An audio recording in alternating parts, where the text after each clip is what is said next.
Well, welcome to North Shore, everybody. My name is Scotty Scruggs. If I haven't met you yet, I'm so glad that you're here with us, either in this room or if you're joining us online. We're glad you're logging in and spending part of your Sunday with us, or whatever day you're watching this.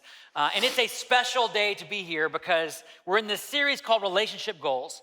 And we've been talking about lots of important conversations and issues in relationships, whether that's communication or conflict or self-awareness, and a lot of important stuff. And I know from hearing from you, there's a lot of significant joys and pain when it comes to the relationships that matter most to us. And I know that's part of what's in the room and whatever you're experiencing right now. So we thought, what better way to dive deeper than to have a conversation with a couple of experts, and maybe we can get some free therapy out of this. So we have Doctors Les and Leslie Parrot here with us, and of course, my best friend and partner in crime in life, Nina, is with me as well. And it's okay. I already know you're more excited to hear from her than me. That's fine. Everybody's told me that. That's great. So, but Nina, thanks for being here as well, and thanks for joining us. I mean, you've given us like the whole weekend, Friday, Sunday morning. So. Yeah. Thanks for being here. You guys are fun. We love hanging out. Yeah, it's been a blast. And we had such a good time with you guys. And Nina called me after the seminar and said it's changed everything in your relationship. So it's really incredible. But no, actually, we've been coming to this church for a long time as guest speakers on and off through the years. And so it's really just fun to have this relationship with you guys. It has been great to be able to get to know the two of you better and for you to get to know us and our family and our church family. So I'm excited for these next 30 minutes. And by the way, we want to make this as interactive as possible, knowing that we can't do just live questions. But if you want, you're welcome to send a question. You can submit it at northshore.church/question. And we will be able to take some of those, and the team will text me one or two during the time, and I will try to field some of those just to be able to engage with some of the stuff that you're thinking about. But I want to start. Several people have asked me about the book that we gave out. We gave out a copy of this book on Christmas Eve. In fact, we have a few left. If you don't have one, there's in the lobby if you want to grab one, called Love Like That. And Les, you wrote this book. You actually told us it was kind of something you were inspired when you were on a plane. Yeah. And reading through some scripture. Just say a little bit about this book and how you came to write this one. Well, first of all, can I just say thank you? I don't think I've ever had a church anywhere, and we go to a lot of churches. I've never had a church that has said, hey, we want to give this book away for free to everybody that wants it. I know, what a generous, giving church you guys are. That's Incredible. So, But you're right, I was on an airplane, and I read this verse in Ephesians that I had read many times and just heard it with new ears. And Paul is describing how Jesus loves, and then he ends with this three words, this little tiny sentence, and he says, love like that. And I remember just leaning back in my seat going, how? How do you do that? I've grown up in the church. I love Jesus. I want to follow in the footsteps of Jesus. But how do I love like Jesus? It just felt like climbing Mount Everest to me. And so it set me off on a quest, just not to write a book, but just to understand it for myself. And not theologically, but psychologically, relationally. How do you love like Jesus? And so I looked at the intersection between kind of Jesus's teachings and then some really salient moments in his life and came up with 5 things. And so that's how this book really came about, right? And by the way, I mean, you mean it. It's a tall order to love like Jesus. Like, we do relationships for our profession. Yeah. We try to live everything we're teaching, and it's hard. And you're really honest about that in this process. I start the book, and if you'll indulge, I'll just read this little first chapter because it kind of sets up the tone. Read your own words. It's fine. We'll go with you. So everyone pay attention. It sounds so stupid. I'm glad you said it. But this is the little paragraph how I start. I'm not a soft-hearted poet. I'm not a people-pleasing idealist. I live with full throttle ambition and no shortage of self-interest. And that's the truth. I'm impatient and sometimes insecure. I jockey for position. I like exclusive privileges. I can be judgmental, insensitive, petty, and resentful. Oh, and I can be cheap and stingy. Is that true, Leslie? All the can-bes. But then I write, but I want to love like Jesus. Do you feel the same way? Yeah. I mean, it's just tough. And so, I just thought I can't write a book about loving like Jesus without being incredibly authentic. And so I just thought I'm going to get it over with in the very first paragraph and lay it all out Well, there. and it's a good thing too, because when you do write a book about loving like Jesus, people do hold you accountable to that It sets up a standard thought. like, Yes. oh, he's the guy that wrote on loving like Jesus. He must be incredible, right? Yeah. I don't know who, maybe it was Mark Twain that said, oh, that my enemy would write a book, but especially one on Jesus. And I do remember our son Jackson, who was probably about 14 at the time, and we were having an interaction, and I wasn't my best dad self that day. And he walked away and just kind of mumbled under his breath, love like Jesus, He's holding you accountable. Yeah. So, That's right. but anyway, I've got that checked off my to-do list. I love like Jesus now. It's incredible, down? and everybody's impressed. Wait, yeah, I just have to say Yeah. something, because Nina, you told me this, we were just talking before we were up here.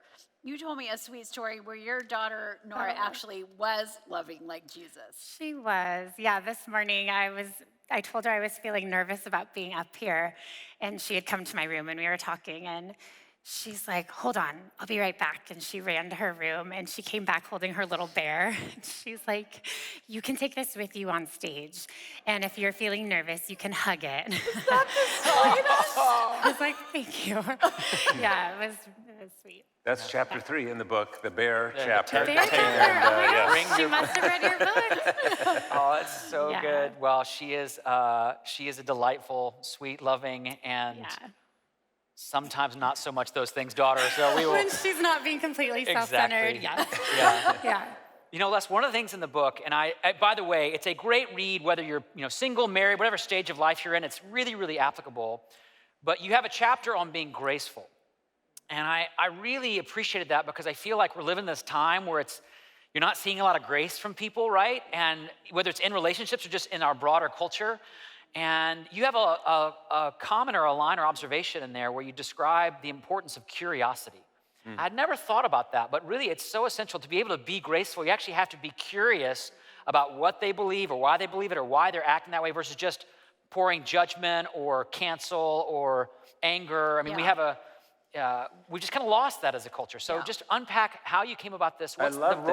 That you highlight that, because it's something that means a lot to me.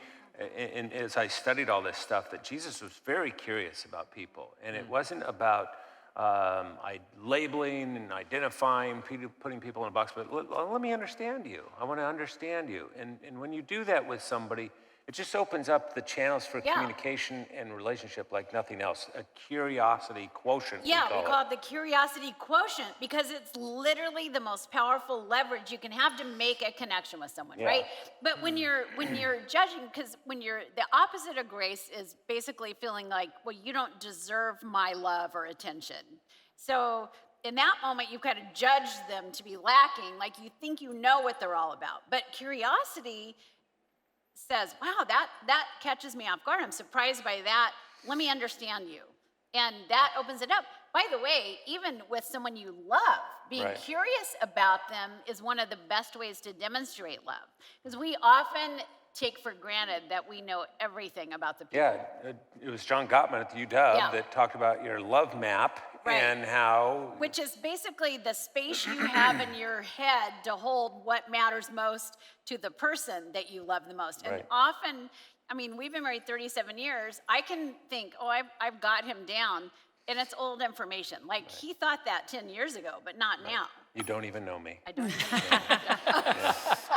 know. But it's sometimes kind of surface things that we just don't even tune into. Like, what's your spouse's favorite movie? Do you know what that is? Do you know what her favorite movie is? Anything with George Clooney is probably going to be on the list. So we actually thought about asking a real question, like, is it okay to have a celebrity crush? And because you want to make sure it's okay, right? Is that the? I feel like the a one that healthy asked amount the of question? celebrity crush is okay, right? A little bit, yeah. But you're very George Clooney-like, right? Oh, Totally goodness. George Wow. Clooney. Wow. Totally. Yeah. Wow. That's why he is my crush. Let's go ahead and close in prayer, because that's the peak of the service right there.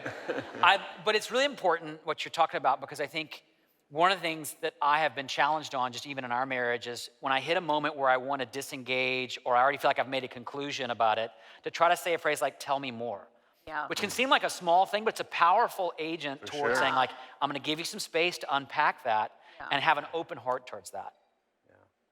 Agree, disagree? I agree. Yeah, no, I was just thinking about how it's that has become easier in our marriage, but I don't necessarily like take that outside of our marriage, but I can be and should be like keeping that curious spirit with other people in my life as well. Yeah. You know. Just a posture of curiosity is a way to develop a heart of grace. It can even turn to criticism. You know, at the seminar we talk about criticism, complaining, and curiosity. You know, when you want to criticize about how your spouse is putting dishes in the dishwasher or something, you can say exactly what you just said. Hey, tell me more about your system for doing that. Why those plates need to go there, and why I can't just jam this pot in here. You know those aren't frisbees, right? Yeah. Something tells me that could also backfire if you have like a wry smile on your face. So try it gracefully at home. Has to come from the heart. Tell me more. Exactly. Tell me more about that.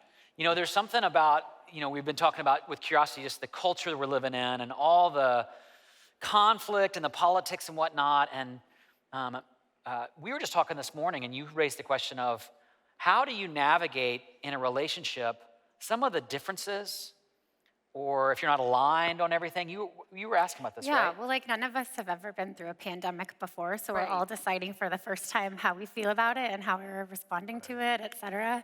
And so I was just thinking about, like, luckily we've been pretty agreeable on most things, but for friends who have differed from their spouses, or, you know, for teenagers who think differently from their parents or vice versa, like, how do you navigate that?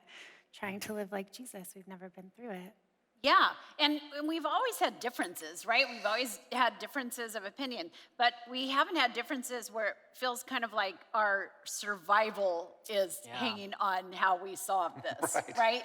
And there's so much confusion and uncertainty involved in this too, like trying to get through the information, and uncertainty is very hard. Well, it just it compounds in, you know, anxiety. Right. It is just the unknown on top of everything else, right? And we're out of control on that. Right. Yeah. And that can sabotage your happiness, your contentment, your joy, and makes life pretty difficult. And so it's a challenge.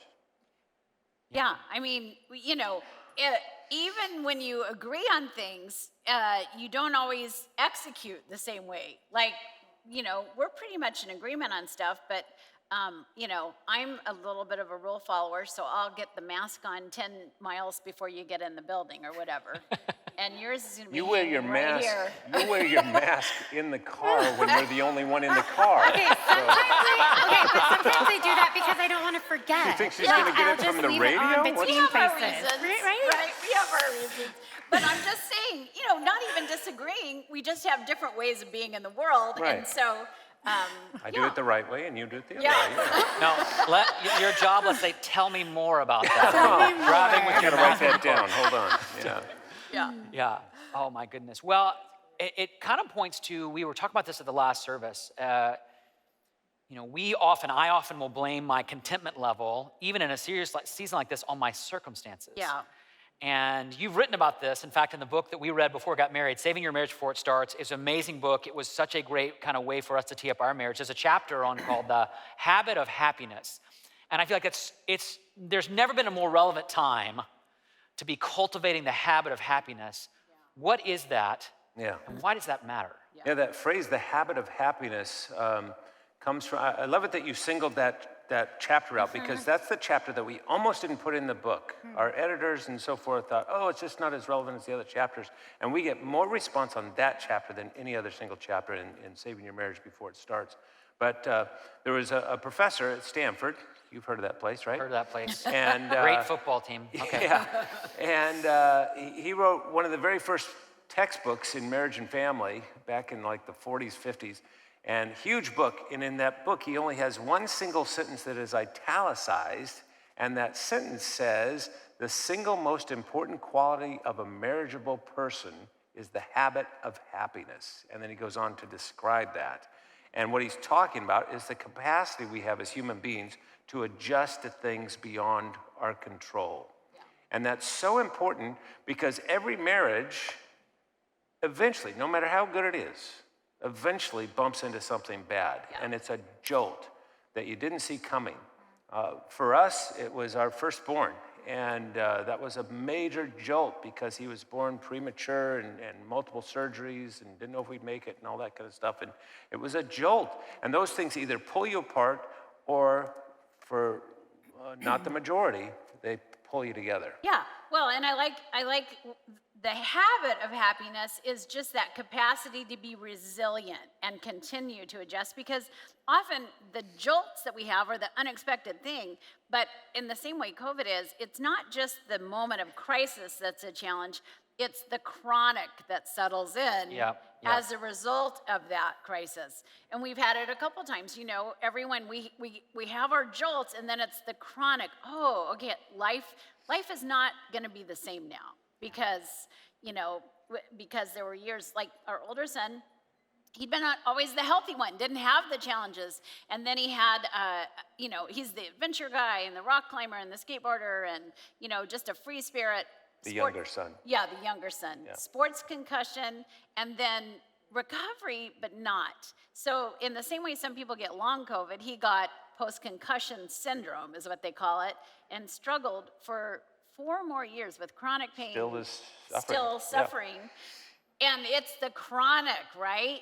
Where you really have to, and that's why some of the research on happiness, you brought it up, has been so helpful, because we know that only about 10% of our happiness is based on circumstances. 10%. 10%. That is a think sliver, about that. right? This is known as the happiness pie, and just a little slice of it, just 10% of our happiness, based on incredible research from multiple universities. Right. Just 10%, everybody agrees, the scholars agree, is dependent on our circumstances. Yeah, so what makes us happy, right? So 50% of it is just kind of the natural disposition, your natural personality. 50%. 50%. Yeah.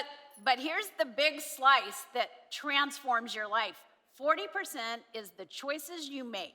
And that's what we're talking about, is the habit of happiness. That's what that's all about, Right. because that's what depends on whether you make it through that jolt, that tough time that you're going through. And that we each have to, we have to think about this in our lives, we have to own that. I have to own my choices in terms of happiness, versus going into a relationship where it's a marriage or anybody else, frankly, where my expectation is that you're gonna make me happy by your choices or your behavior or your attitude.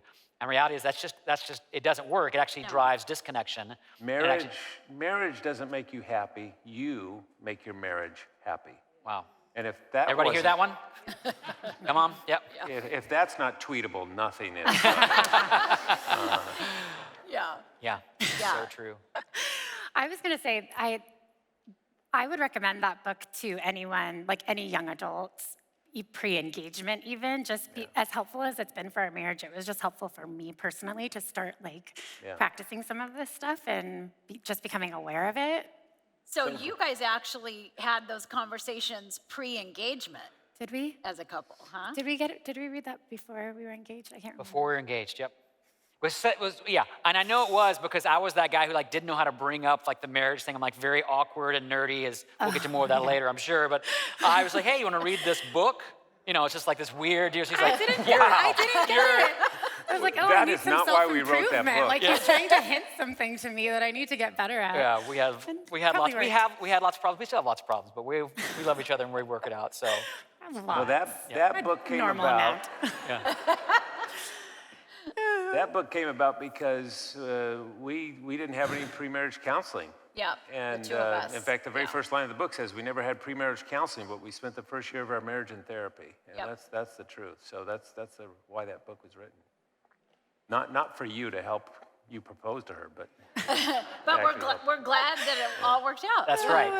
It did work out. So far so good. One of the things that for me has been a really important part of our journey, and I know you guys have written about this, talk about it, is the importance of being able to understand your own past, your own pain, your own family of origin, just your story, and realizing, I think I was aware, but not nearly aware enough of the influence of that once you get into the crucible of a close relationship, and it just starts coming out. Yeah. The behaviors, the modeling you've seen from parents or relatives, you can think you're not gonna act that way, I'm not gonna be like this or that person, but you do, and figuring out how to be aware of that.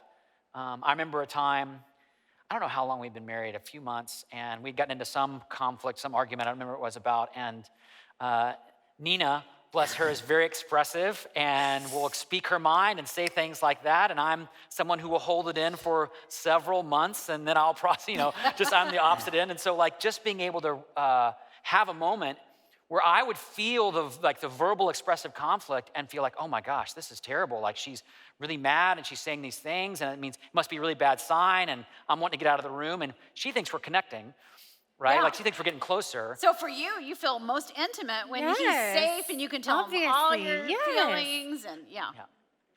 But so much of us learning those moments is learning what we've brought to the table. Yeah. And what's behind us and how it's been modeled. So how do couples in particular work through and navigate those conversations? And Last service, Les was saying how much better it is to be an expressive person, right, Les? Yes. because You want some validation. We're kind of like superior people in conflict, thank you right? for noticing that. Yeah, exactly. Yeah. Well, you and I, we've had dinner. The four of us have had dinner before, and you and I are both expressive. Yeah. And he's not, and so we do it the right way. That's what I was getting at. he's reflective. Yeah, it's thoughtful. Yeah. No, but when you're expressive, the gift of that actually is there are no hidden agendas, right? Right. Because we know all you're thinking and feeling. Right. Right. You don't have to wonder if Yeah. something is bothering me because I'm going to tell you Yes. flat out, and You I'm will guessing tell it's the us. same No for you. guessing. Yeah. You're Yeah. welcome. It's just it's a spiritual gift I have. Yes. Exactly. It's a gift. Yeah. So We're all going to have some long conversations when we get home. this is creating some conflict for us to deal with on the way home. So here's a Fun. question that came in. Can I just backtrack on that for Yeah, a quick for sure. second? Yeah. What you're really asking, I don't think we answered the question, is how do you keep family ties from Right. pulling strings? Yeah. It's the home that you grew up in, it's your personality Right. and stuff, and it's Oh, that yeah. awareness that kind of, we like to say as psychologists, the awareness is curative, and so, because then you can do something about it, right? And it's that proverbial looking in the mirror. Oh, I didn't know I had spinach on my teeth. Now I can do something about it. And so that awareness is so important. And so I often, when Leslie and we used to teach this class called Relationships 101 at the university, and we'd talk about your family of origin was your university of relationships. You learn more from the home you grew up in than you'll learn from any seminar or book or whatever. And so you got to pay attention to what were those lessons unconsciously that were taught in your home. Here's feelings we don't talk about in this home, right? Here's maybe you took a course in your home called advanced blame shifting and how to do it. We all do different. We learn different things, and so that's the whole point. Is you gotta be aware of it. That's so good. So someone send this question in. How can you find unity in a marriage when goals or dreams are very different for the future and family? That's a good Goals question. and dreams. Yeah, that's a great question. Yeah, because dreaming's important. So dreaming's important, but you don't have to have every dream shared. But what you have to do is get on each other's team and Right. say, this is a good time for curiosity, right? Because you say, tell me what's behind that dream. And once you understand the spark behind it, then you can say, well, maybe that's not my dream, but how can we make this adventure happen for you? And how can I be And that's the your fan? challenge, because Yeah. if it's not our dream, we get threatened by it because, Yeah. well, that's going to cost money, or that means we have Take to our move, time, or that or- means we yeah. have all kinds of different, or Right. have we work another job to whatever. And so we immediately put up our defenses, and instead of trying to understand it, and that curiosity quotient goes way down, and lack of understanding. It's incredible how flexible the human spirit is when it's understood. Right. And when you don't have the same dream, but you have understanding, wow, you have more grace and you have more patience with each other to help each other realize those dreams. Yeah. So that's easier said than done, for sure, but that's the key. And unity isn't always meaning that you're uniform or the same, right? Like there can be differences in terms Right. of seasons and dreams and aspirations that are really important. I'd love for you, I know you mentioned this on Friday, but just it's appropriate in this moment because when you reach a point of disunity or we're not in agreement, you're gonna have conflict around that. I think the conflict card or the numbers could be really helpful in this situation because sometimes when you're wrestling through are we unified, you might not be, but it might be more important to one person than the other. Can you guys walk through that really quickly again, what that card is? You're just referring to, we were together talking about fighting in marriage, and there's a easy technique that kind of brings a sense of objectivity in the midst It's of just a a fight. way to rate the depth of your disagreement on something, and especially if you have one person that's more expressive than the other person in a relationship, that you can use this. And it's just a scale, like a top 10 list. And number 1 says, I'm not enthusiastic, but it's no big deal to me. And it goes clear down to number 10, which is over my dead body, all right? So somewhere on that continuum, you'll find a number that you resonate with. And by the way, you can get that for free. Go to lessonleslie.com and just download it for free. Right. You'll get the little conflict card.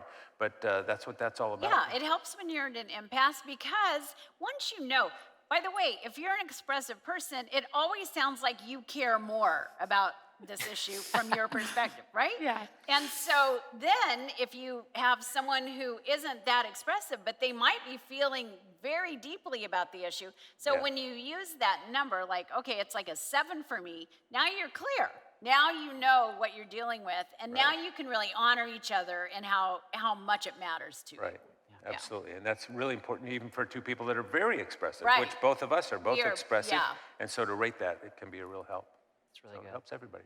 Another question that came in, how can, in a marriage, how can you prioritize your spouse and not just give them the leftovers, especially in like a busy season or if you have kids? How are you able to do that?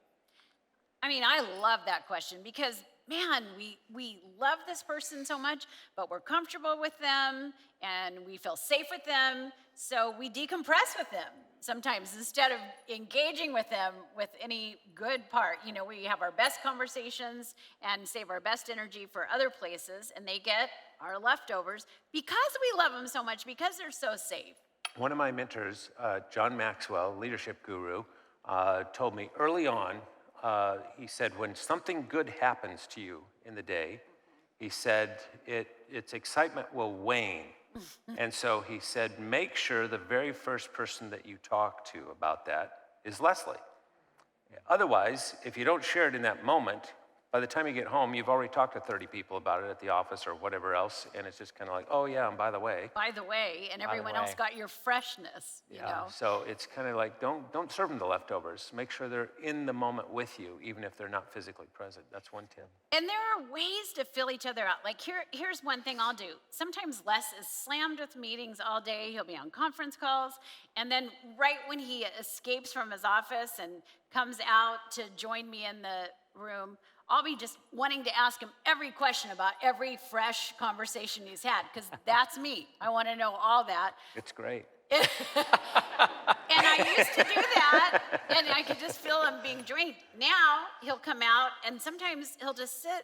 This is a new hobby during COVID, sit at the puzzle table, which we've never had our whole life till now. And as he's working the puzzle, I just quietly sit, and finally, after he's decompressed, he'll start to share about his day. Some of it is just honoring the rhythm of life. Like, yeah, I want to be a safe place for you to decompress, and I want to respect when you've got the energy to flow back. Tune into each other's personalities. Yeah. It's like really important to make sure in the whole leftovers thing, a lot of it's just about my intentionality about where I'm going to put my energy. Right. Not just about my time. Right. Hey, we have time for one more because I'm watching the clock. And we talked about this a little bit at our last service, but just talk about the role of and how you make a good apology.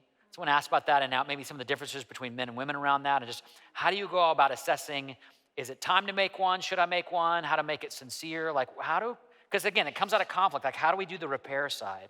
Yeah, I mean, you mentioned there are cultural differences when it comes to apologizing. I mean, we all have our own personality, but we know between the genders, women just have built apologizing into our way of speaking to each other. Women say I'm sorry about twice as much as men do. And it's not because we think everything's our fault. We're just being socially gracious. We're aware people aren't feeling their best right in this moment, and we're sorry they're having a hard time, you know, and I'm so sorry. But whereas men are oblivious to that. That's what I was saying. That's the implication there. Yeah. Hint. What? Oh, wow. But what you're talking about is that sincere moment, because what apologies are all about is I'm owning something, Right. right? And I want you to know that I am taking ownership for it. So there's some humility, and I have empathy for how you were impacted, and I care. Yeah. And so people have different ways of conveying that. It's really great when you can do it in words. Not everybody is able to do it with words. So you have to, again, tune into, sometimes someone might be doing a really kind act of service, and intuitively they're owning it. They're letting me know they care. You have to feel understood to Yes. be on the receiving end of that forgiveness. And when you give it, that means seeking that kind of relationship with that person. And that's the key to it, because so many times, I said I'm sorry. What more do you want, right? It's not about the words, it's about the heart. Tell them about your hand squeezes that you guys do. I loved that. You do? Yeah. You're so cute. Well, we mentioned this Friday if you were at the event. We have a signal, and maybe you guys have your signals. You probably have your signals where That'll be the hand squeezes. we'll just squeeze each other's hand 3 times as a signal. If we're having a tough time, after so many years of marriage, Yeah. it's like, do we really want to process this, And so if you squeeze the other person's hands 3 times and they squeeze back. Right, that's important. Yes, it You has have to get this back. But then you realize, we're good. Life is Can too you give short. like one squeeze if you're a little bit A mad little bit. about it? Or like, do you have A to really commit? hard squeeze. Yeah, really. Okay. Yeah, and There are sometimes you'll say, let's shake on it. It has to do with driving most often. Oh my gosh. They'll funny. say, we're good, can we shake on it? I'll go, we don't shake on this driving. No, she doesn't like the way I drive. No. Oh my goodness. Well, that'll be for a different weekend. Maybe we'll have to have you back and go deeper. Let's I make unpack that. a good move on I-5, I'm driving, Yeah. make a good move, I always go, want to shake on that one? Because we don't shake on driving. The fact that you recognize your own good moves while driving is its own thing. So, Need I say anymore? Yeah, need I say more? Hey, before we wrap up, because I am just watch the time, one of the things that you have provided our church family is a discounted way to do this really cool assessment that you call Better Love. Yeah. And this is something that I feel like it would be really helpful for those of you who want to take this step. So can you just say a few words about it? Absolutely. Before We talked about this at the event on Friday, and they sold out of it, which was so surprising that they said, bring some back for today. So Leslie and I started this company with some friends more than 20 years ago called eHarmony, which was all about matching people, and it was an elaborate and very sophisticated technology to do that. And I thought, why can't we leverage that for people that are already matched in a way that will bring them even closer together, help them, have more intimacy and navigate the white waters of marriage a little bit more effectively. And so we did that in this little tool called Better Love. It's super simple. You just go online, you answer a series of questions, takes about 10 minutes. You each do that separately. And it generates this little kind of action plan for the 2 of you. It's customized just for the 2 of you.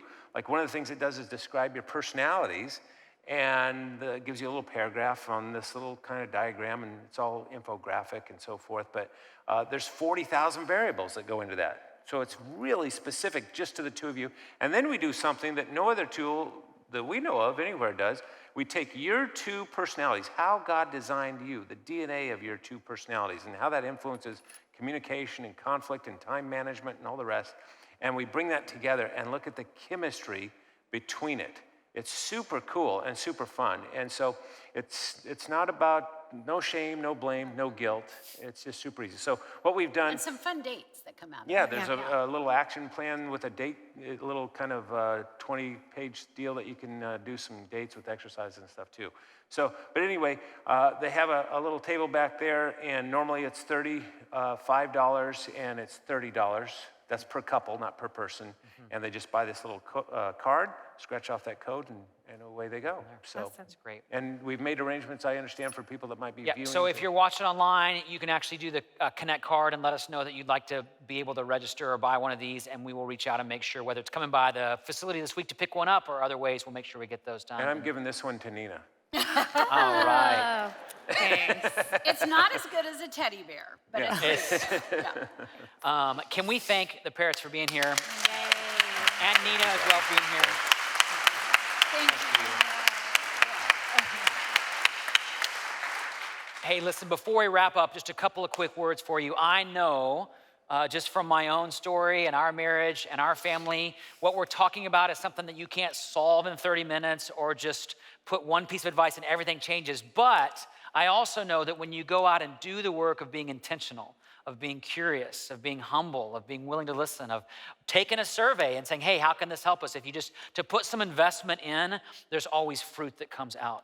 And here's the thing, God wants your relationships to flourish.